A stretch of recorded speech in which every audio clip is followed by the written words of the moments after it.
This program is brought to you by Link TV for educational and non-commercial use only.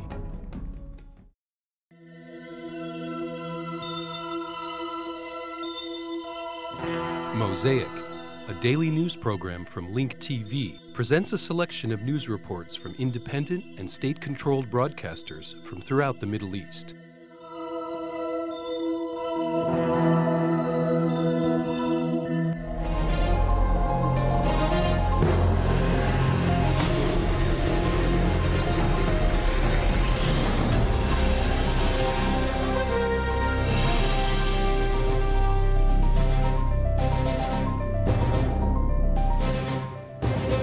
The Palestinian President Mahmoud Abbas met in Jerusalem with Israel's Prime Minister Olmert.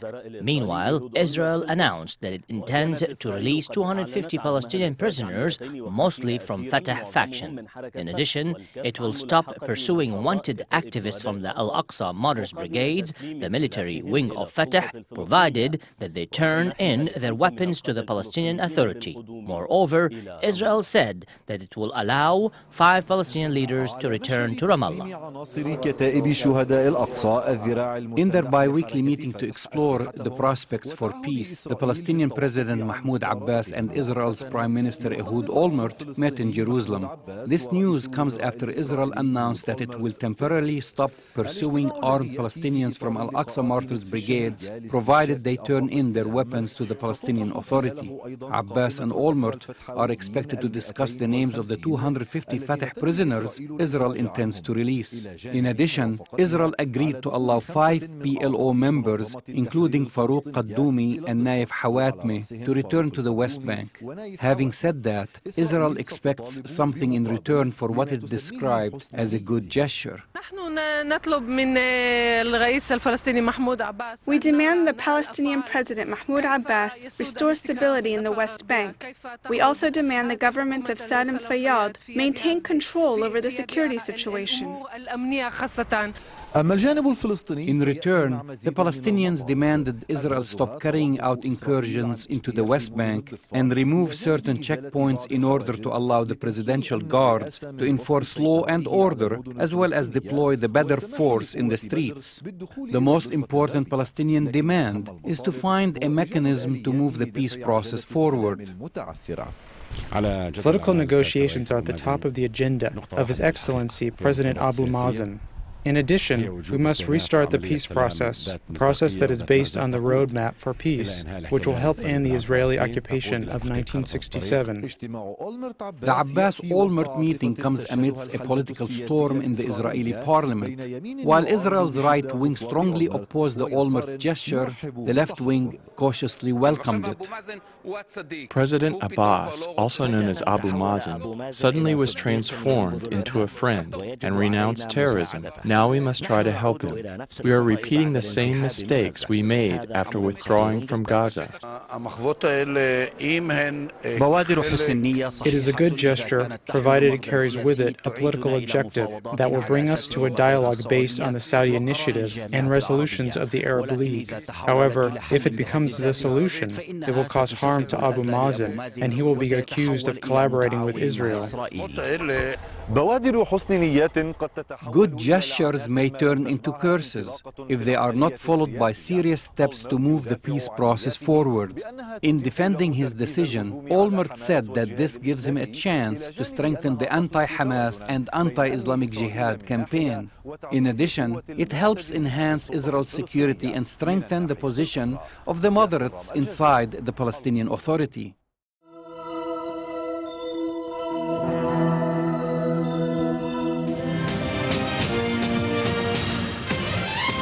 The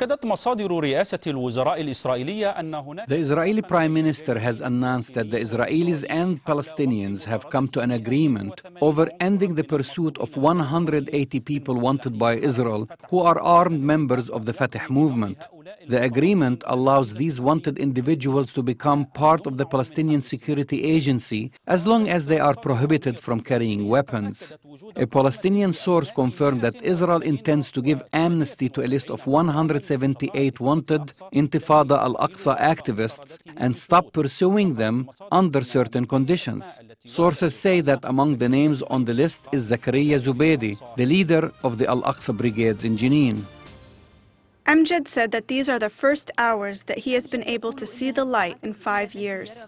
He's an activist with the Al-Aqsa Martyrs Brigades, which is affiliated with the Fatah movement. The Israeli security agency pursued him for many years before placing him on a list of 178 Fatah activists who Israel decided to stop pursuing at the request of the Palestinian president. Now, his personal security is temporarily in the clear. However, his happiness is dampened because his companions are still being pursued. His message is aimed toward Israel.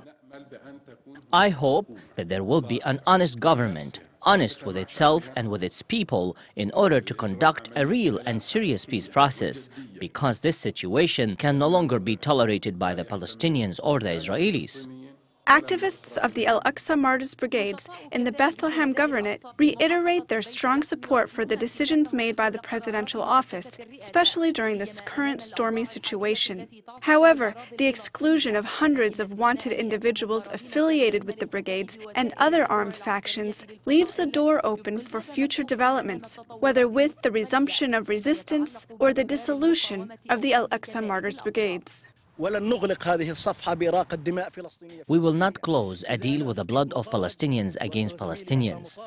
If I continue to be pursued, and my colleague is pursued, as well as the rest of our comrades and mujahideen, then there is no safety or security in the Palestinian streets with respect to the enemy. In response, Israel says that the decision to stop pursuing a group of activists is aimed at trying to open a new road amidst a cooling-off period. Israel also confirms that it will continue to pursue anyone who continues to target its security. There is a cooperation between the two sides with the basic understanding of the need to strengthen those people who support dialogue and oppose terrorism. Only they will lead in establishing a Palestinian state and strengthening it. The case of the Palestinian resistance activists who are being pursued by Israel will continue to be an essential file as long as no serious measures are made to close it. لبرنامج المدار شيرين يونس، قناة أبو ظبي، القدس الغربية.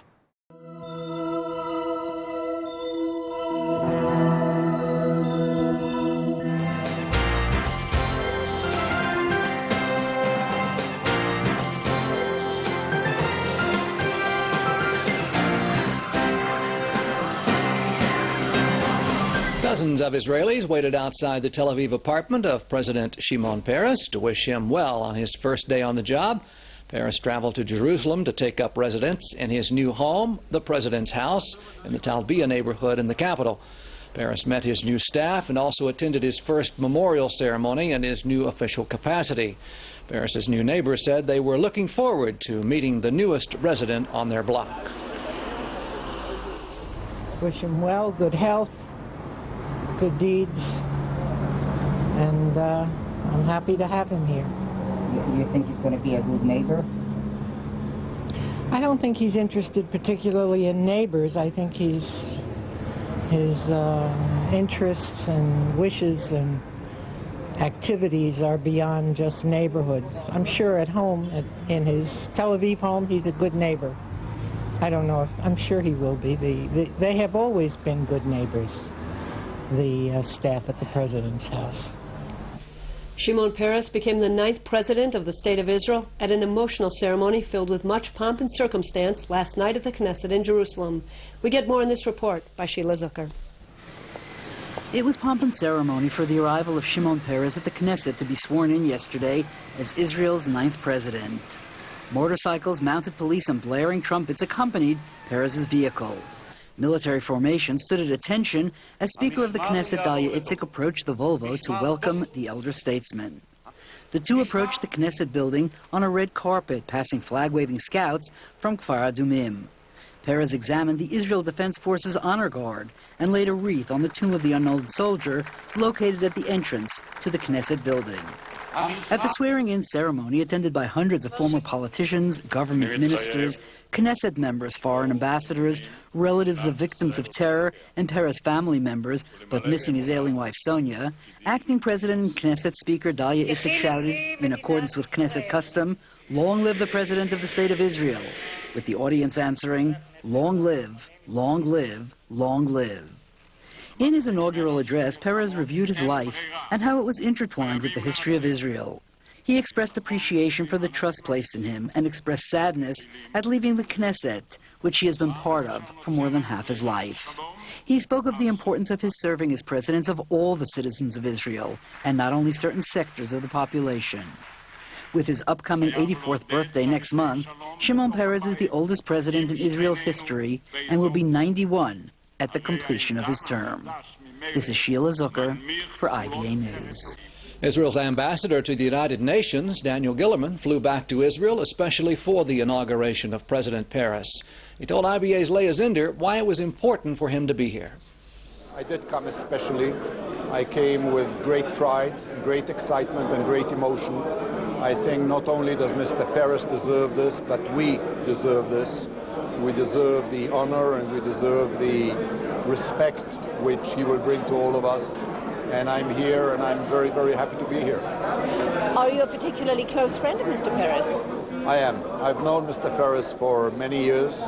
He is also the one who appointed me as ambassador to the UN. So I owe him what is probably the most exciting chapter of my life. But beyond that, we've been friends for a very long time. We've worked together. We have shared a lot of experiences together. We share books, we share thoughts. I share some of his dreams, although his are far greater and far bigger than mine. Mr. Ambassador, do you think that President Peres, and we must get used to saying that now, President Peres will continue his efforts to achieve peace even though he has left government?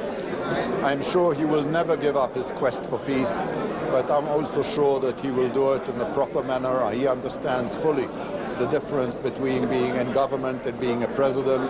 He will do it in coordination and consultation with the Prime Minister and others. But this is so deep inside him, this is burning inside him, and I don't think he'll let that fire be extinguished just by having a new title. Tens of thousands of supporters will participate in rallies around the world today and tomorrow, calling for the release of kidnapped IDF soldiers Gilad Shalit, Ehud Goldwasser, and Eldad Regev. Jewish groups organized the demonstrations in hopes of keeping the plight of the soldiers on the international agenda. Rallies will be staged in front of the United Nations building in New York, the Syrian embassies in Washington, London, and Ottawa, and the Israeli consulate in Toronto. There will also be demonstrations in Buenos Aires, Argentina, Montevideo, Uruguay, Caracas, Venezuela, as well as Johannesburg and Cape Town, South Africa. Meanwhile, French Foreign Minister Bernard Kouchner believes kidnapped soldiers Ehud Goldwasser and Eldad Regev are alive. The two were snatched a year ago by Hezbollah terrorists while patrolling Israel's northern border. The French diplomat said he raised the issue with Hezbollah officials during talks this week with various Lebanese factions discussing the future of Lebanon.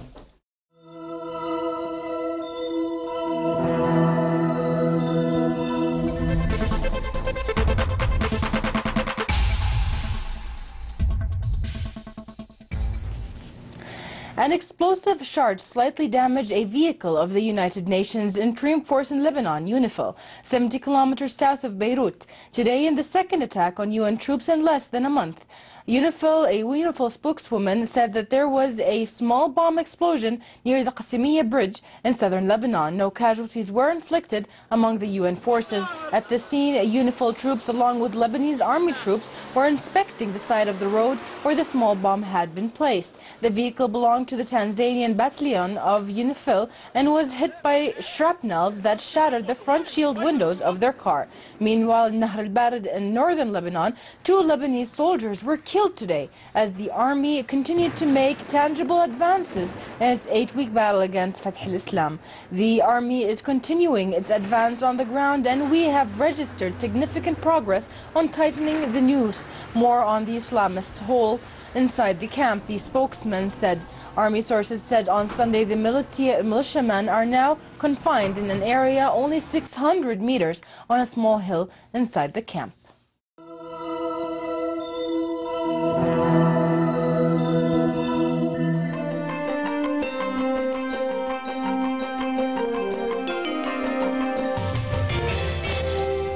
no breakthrough and no failure, such as the result of the French-sponsored Saint-Cloud meeting. Talks between rival Lebanese factions in France helped break the ice, but failed to achieve much progress in ending a paralyzing 8-month political crisis. French Foreign Minister Bernard Kouchner, who hosted the meeting, said the French mediation will, however, continue and announced he will visit Lebanon on July 28 to help the factions pursue talks aimed at easing the crisis. May Fawaz reports. Lebanon's feuding political parties broke the ice at the informal talks Saturday and Sunday in Saint-Cloud, west of Paris. The talks, organized by France with US and Iranian approval, were not, however, expected to bring any breakthrough in the deadlock between the government majority and opposition. In a news conference closing the meeting, French Foreign Minister Bernard Kouchner said the gathering was designed to simply get the parties talking, and it met that goal. He reiterated, however, that Lebanon is suffering from an emergency situation that must be dealt with seriously and cautiously. Kouchner said the conflicting parties underlined the necessity of avoiding a freezing of the institutional process, and the dialogue touched the questions of presidential elections and the creation of a national salvation government representing Lebanon in terms of its main political components. The French foreign minister said although the participants did not make any breakthroughs, they did not fail. They succeeded at breaking the ice. They discussed mending ties and stressed on their commitment to the state, its independence and sovereignty. They also expressed their refusal of any foreign interference and vowed to abide by the constitution and the Taif Accords, support the army and agree over a media honor pact. Announced that there's no final paper and there won't be any, stressing there's no French initiative either to solve the crisis. He pointed, however, that France is the friend of all sects and parties in Lebanon, and its mediation will continue. Kouchner declared the parties promised to continue talking and that he will head to Lebanon on July 28th to continue the process. He mentioned that Ambassador Jean-Claude Cousseran will precede him and will arrive in Beirut next Wednesday. The Saint-Cloud meeting was the first time the 14 parties have met since the National Dialogue Conference in November that failed to resolve the tensions. It is one of the debut diplomatic efforts by the new government of President Nicolas Sarkozy.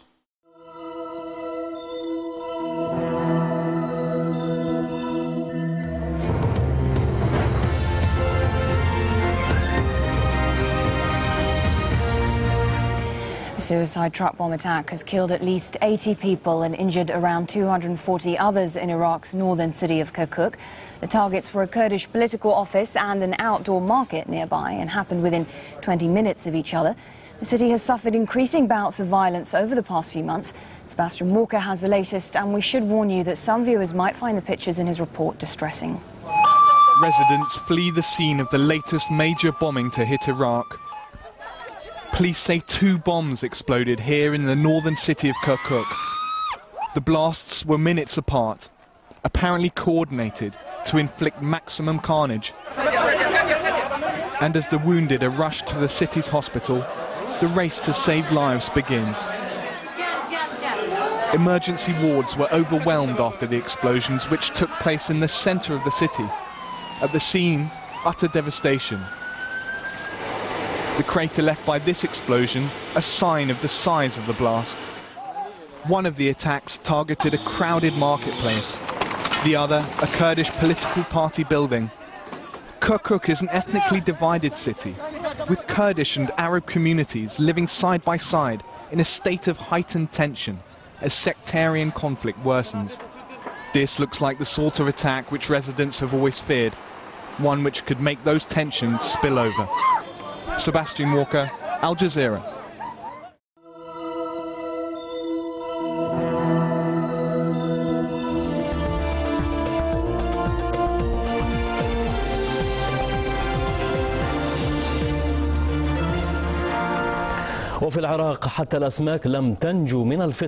Even the fishing industry in Iraq has been impacted by the sectarian violence. Some religious leaders issued fatwas banning the fishing in the Tigris River because it contains decomposed bodies of people who have been killed in the sectarian violence. These fatwas, however, have harmed the fishermen because of the decreased demand for fish from the Tigris River. When the Mongols invaded Baghdad 8 centuries ago, they destroyed it and threw all its books and written scripts in the river. It was said that the Tigris River turned black because it was full of ink. Today, the Tigris's water is polluted by decomposed bodies, which compelled religious leaders to ban fishing in it. News that it is religiously banned to eat fish from the Tigris River spread faster than the river's waves. Media outlets quoted some religious leaders confirming this news. While the fatwa's intended objective was to guide the people in not violating the religion, in reality, it has eliminated the only source of income for many simple fishermen who inherited this profession one generation from the other. These rumors are lies. People like to eat wild fish like flounder and catfish. Now, people want to buy farm-raised fish because of the fatwas. The rumors spread like fire, ending the demand for fish caught in the river and increasing the demand for farm-raised fish. There are areas in the river that are still clean and they should have been excluded from the fatwas. For example, the fish is clean in the Samarra and Tharthar areas, unlike areas in the middle and southern Baghdad. Yes, as you know, these areas of the river have decomposed bodies. The sectarian violence in Iraq has impacted even the fishing industry, which have become one of its latest victims. Previously, Iraqis from all sects used to come together and enjoy their famous fish dishes like the maskoob without any sectarianism.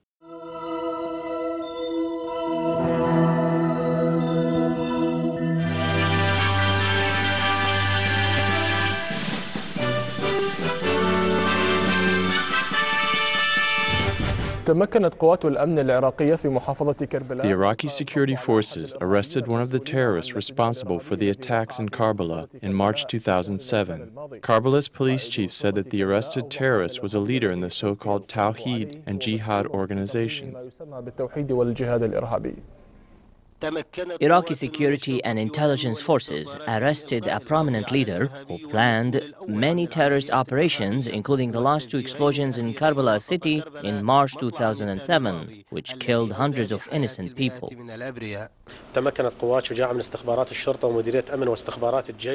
Courageous police and security forces arrested the terrorists responsible for the explosion of 2 cars in the middle of Karbala in March 2007. This criminal who killed hundreds of innocent people is a dangerous leader in the so-called Islamic State of Iraq in the Jawar province. Investigations revealed that this terrorist is a leader in the so-called the Islamic State of Iraq, affiliated with the terrorist organization Al-Qaeda.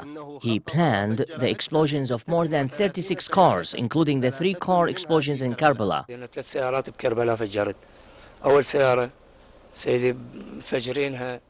I exploded 3 cars in Karbala. The first car was detonated in Al-Abbas Gate, the second in Al-Sha'b restaurant, and the third in Baghdad Gate. I planned the explosion of 36 cars in different areas in Baghdad.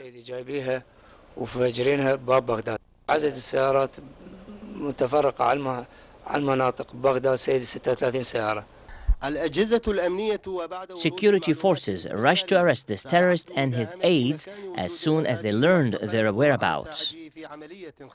After the last explosion, we arrested 74 Takfiri terrorists who belong to Al-Qaeda organization. They were questioned and the court proceedings will determine their fate. This terrorist was responsible for the explosions of 36 booby-trapped cars, including the 3 cars that were blown up in Karbala. The blood of the Iraqis will not be in vain, and the security forces are watching the terrorist groups very closely. From the holy city of Karbala, Ali Hussein Hamza, Al-Iraqiya.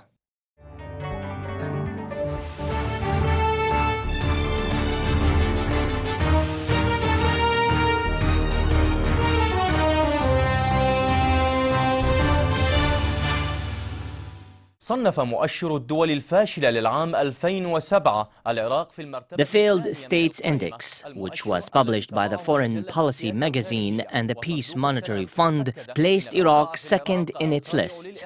The index stated that the situation in occupied Iraq continues to disintegrate for the fourth consecutive year. Iraq was placed number 4 in last year's report, while Afghanistan occupied the 8th spot this year. Meanwhile, the Committee for Refugees and Immigrants said that the armed confrontations are the main reason behind the refugees problem, placing Iraq on the top of the list of countries undergoing similar problems. قاموس الشارع العراقي بات يحوي مصطلحات كانت غريبة على تكوين. New terms have been added to the Iraqi lexicon, as Iraqis never thought they'd become the topic of discussion amongst human aid groups, which provide aid to residents of poor and disastrous countries. These groups may have played an appreciated role in helping displaced and detained Iraqis. However, the Iraqi government should be the one to blame for the security problems in the country. The Higher Committee for Refugees and Immigrants said in a report published on the eve of the International Day for Refugees that by the end of 2006, the number of refugees in the world reached its peak during the last 5 years, showing a 14% increase from last year. The report says that the war on Iraq added to the number of refugees, which reached an unprecedented total of approximately 10 million in the year 2006.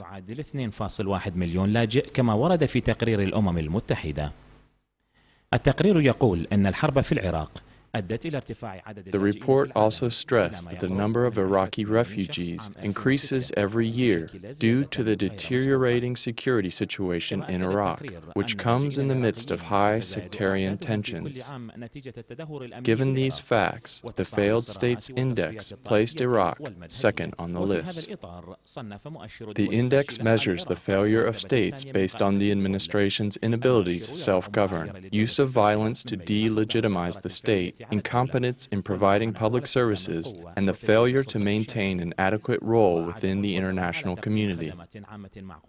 The danger posed by the increasing number of refugees does not minimize the appalling living conditions of those displaced, which call for immediate and local international help in finding them temporary residences, supplying them with jobs, and providing adequate schooling for their children. ابتداء من المساكن المؤقتة وانتهاء بتوفير العمل وشروط المدرسة لأبنائهم.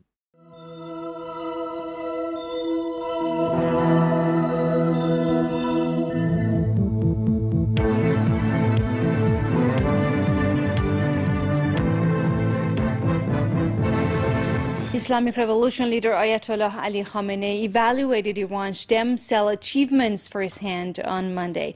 The 2.5-hour tour saw the leader inspect stem cell labs and experimental pathology section. Ayatollah Khamenei then visited an exhibition of Iran's achievements in technical, engineering, medicine, agriculture, and human science sectors. The leader told researchers and officials with the Royan Institute, jihad means fighting aggressively, thoroughly, and intelligently in a direction which leads to ideals. Ayatollah Khamenei said attempts by big powers to monopolize science have seen the world divided into two advanced and backward groups, something which needs to be transformed. The leader went on to say the Iranian nation can and should play a key role in bids to tip the world's scientific balance in favor of independent nations.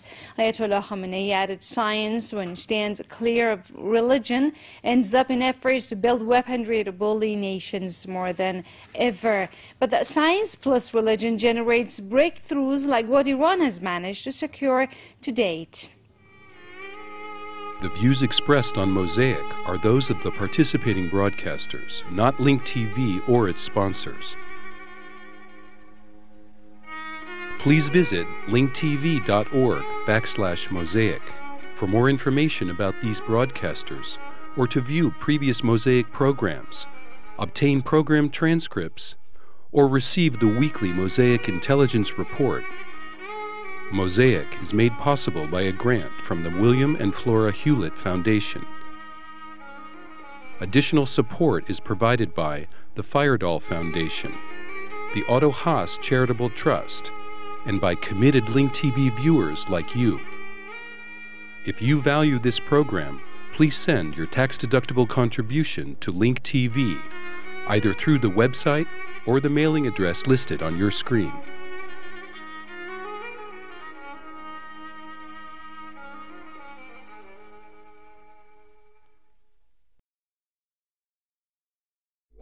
This program was brought to you by Link TV for educational and non-commercial use only. Link TV is the only U.S. television network devoted to global and national news, with uncompromising documentaries and diverse cultural programs which connect you to the world.